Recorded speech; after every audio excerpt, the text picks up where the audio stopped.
Swastiastu. Selamat pagi para pendengar setia Radio RRI dimanapun berada.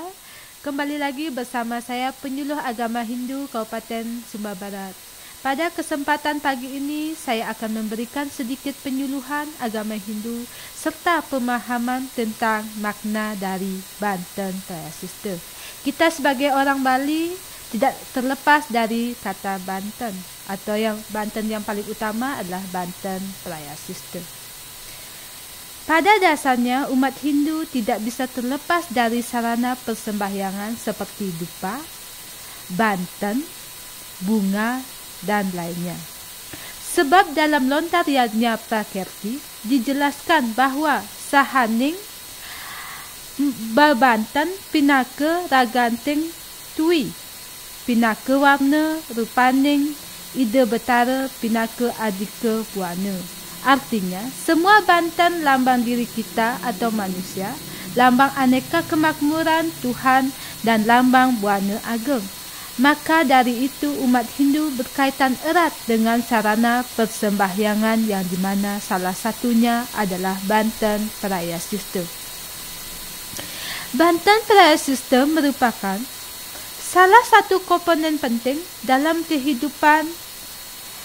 Ibaratnya, masyarakat Hindu menggunakan banten seperti menggunakan udara untuk bernapas. Banten memiliki arti sebagai persembahan serta sarana bagi umat Hindu Bali sebagai rasa bakti kepada Tuhan Yang Maha Esa atau Ida Sang Hyang Widiwasa atas dasar tulus ikhlas. Perwujudan cinta kasih serta tidak lupa untuk mewujudkan rasa terima kasih atas semua anugerah yang telah dilimpahkannya. Pengertian Banten Prayasista. Secara arti kata, Prayasista berarti dari kata prayas dan cita, yang di dalamnya mengandung arti penyucian dari segala kesedihan atau juga kotoran. Banten ini biasanya dipergunakan bila seseorang melakukan pengelukatan atau menghilangkan sebel atau kekotoran. Selain itu, terkadang banten Prayasista juga digunakan untuk mengupacarai barang-barang yang bernilai ekonomis, misalnya seperti motor, mobil, dan barang-barang elektronik lainnya pada saat baru pertama kali dibeli. Komponen dan bahan yang terkandung dalam Banten Prayasista. Banten Prayasista terdiri dari beberapa hal, di antaranya sebagai berikut. Yang pertama, nampan atau nyiru, biasanya menggunakan keben sebagai simbol windu, memiliki makna kekuatan penyucian atau pawitra. Terus yang berikutnya, alad. Terus sampian nagasari, sampian padmu, menggunakan jaja uli, jaja begina, jaja apam, roti kukus, cerorot dan sebagainya. Menggunakan tape, pinang, tebu, terus tempat nasi dari kelongkongan, daun tabiobun, daun dadap dan padang lepas. Dan payuk pere berisi toyo yang bercampur dengan bunga tunjung, atau payuk pere itu adalah payuk yang terbuat dari tanah liat. Cempaka putih kuning, mawar atau bunga yang serba harum, beras kuning wadah tekir, bungkak yang dikasturi dan bungkak nyoh gading, penyena biasa atau madya, pembersihan payasan, les senjata, cerobong berisi daun dadap yang diulek, diisi sedikit, peras tulung sayur, sorohan alir atau tebasan alit. Itulah isi-isi dari Banten Prayasista. Fungsi dan makna dari Banten Prayasista.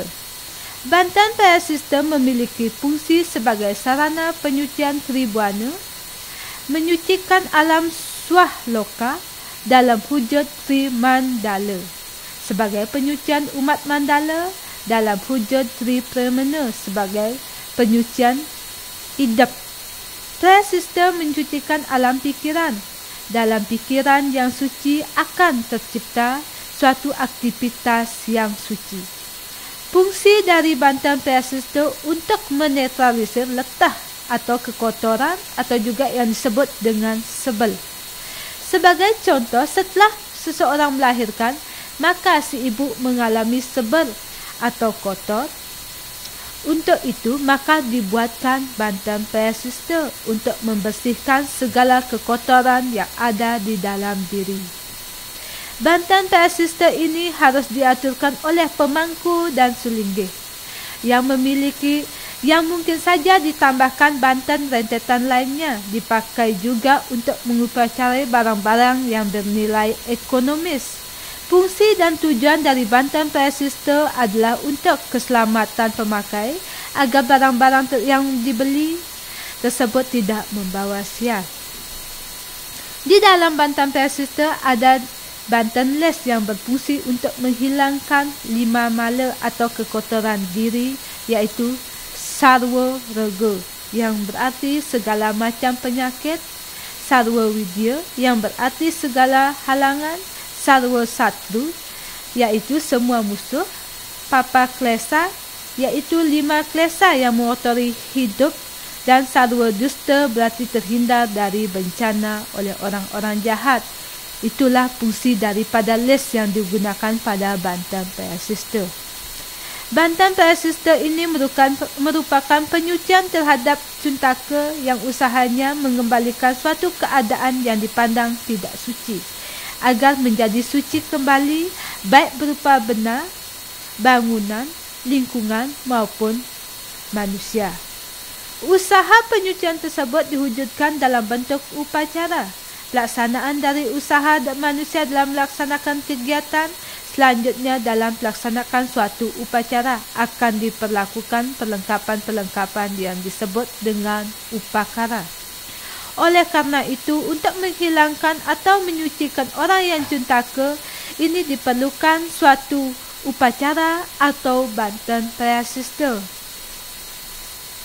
biar bersih kembali seperti sedia kala. Demikianlah penyuluhan agama Hindu yang saya berikan. Semoga bisa menambah ilmu kita tentang pengertian dan makna dari bantam persistor, dan semoga juga bisa menjadi acuan kita dalam sarana persembahyangan umat Hindu. Apabila ada salah kata atau kurang kata yang saya sampaikan dalam penyuluhan kali ini, saya meminta maaf yang sebesar-besarnya. Tak lupa juga semoga kita selalu dalam lindungan Ida Sang Yang Widiwasa atau Tuhan Yang Maha Esa. Penyuluhan ini saya tutup dengan Prama Santi. Om Santi, Santi, Santi, Om.